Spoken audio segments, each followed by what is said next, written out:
Hi, my name's Ryan. I'm a partner at firmTRAK Solutions. I'm here with Rich Marvel, another partner at firmTRAK Solutions. If you don't know about us, we're a bookkeeping and accounting company for small businesses and attorneys, and we also do expanded reporting in the legal tech area.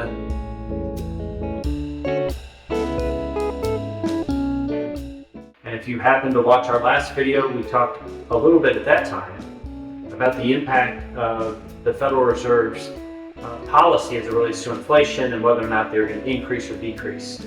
As a refresher, back in 2023, there was a consensus among the federal pundits, if you will, that the Federal Reserve was going to decrease the interest rate maybe 6 or 7 times in 2024. We're now into July of 2024 without any rate increases. And as we're approaching the election, there's some discussion now that there possibly could be one rate decrease that may occur in September of 2024. Now, what does this mean? And I think that we wanted to take a little time now to talk about really what are the real world impacts of a rate decrease and how is that going to work with your business, and maybe really we're talking about Main Street. Now, the Federal Reserve policy is working to slow down the rate of inflation. Now, inflation, the numbers have decreased from maybe 9%. Now they're hovering around 2 or 3% according to the government. And this decline is called disinflation. Disinflation is what the Federal Reserve is really aspiring to do. That is to slow inflation down to a point where growth is about 2%. Now, the opposite of that, or an additional component of that, would be deflation. Deflation occurs when the inflation rate actually goes below zero and the economy starts to kind of constrict, which is really not something that the Federal Reserve wants to do. But these two concepts really impact what happens at the grocery store, what happens with our banks, what happens with our homes, and ultimately what happens with our business.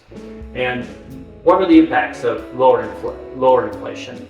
Under a disinflation situation, all of the prices that have increased over 20% since January of 2021 are likely here to stay. So every time you go to the grocery store and the gallon of milk is $5, that gallon of milk is not going to change. What's going to happen is, instead of it growing from, say, $3 and growing at 9 or 10% annually, you're only going to see maybe a 2% increase. But the point is, the cost of your consumable goods are going to remain the same. The other thing that also impacts is homes and home prices. We all know that the home supply is tight right now. And Bank of America is predicting that the tightness in the home supply is going to remain up until maybe the 3rd or 4th quarter of 2026, which means all of the prices in homes also that have increased are likely going to stay high for anybody looking for a house up until that point. So those are just two kind of examples of what's happening in our economy when you see disinflation. Now, deflation, we could possibly have some reduction in prices and core prices, but deflation has only occurred maybe 2-3 times in the total economy. And it's, just deflation specifically has only occurred twice in the US in the last 60 years. Once in 2009 after the Great Recession and the housing collapse, and then it was near zero in 2015, driven largely by, according to some articles we've read, a strong dollar and low production of oil, or historic increases in the oil supply, which lowered the oil prices, which is a big driver of inflation. So that drove the inflation index down in 2015. So we know deflation isn't something that's likely going to come to the economy, so we're stuck with these prices. So how does this impact your business, and what do you do? Well, the first thing is, for key employees, for key people that are productive in your business, you need to keep them, and you need to keep them hired. We're in a place where hiring new people is going to be very expensive, and then you've got the downtime of training people, trying to bring them up to speed is going to be very, very expensive. So your key employees you should keep a hold of, because they're very important, especially in this time. The next item that I think you should consider would be automation. Now, automation can take various forms, but if you start taking a look at your workflows, your processes, your procedures, what your team is doing, on a daily basis, you need to see if there's a technological solution to those problems. Is there a way to implement some technology to gain efficiencies or more productivity out of your existing team?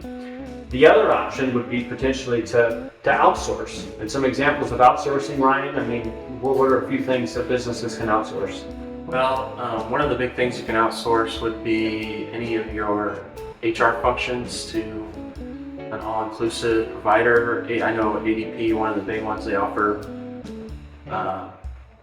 HR bundles with their payroll service, and they'll keep like your employee handbook and some of those more time-consuming things up to date with those admin functions. Your bookkeeping and accounting is always a good way to free up your office staff to do more revenue supporting work.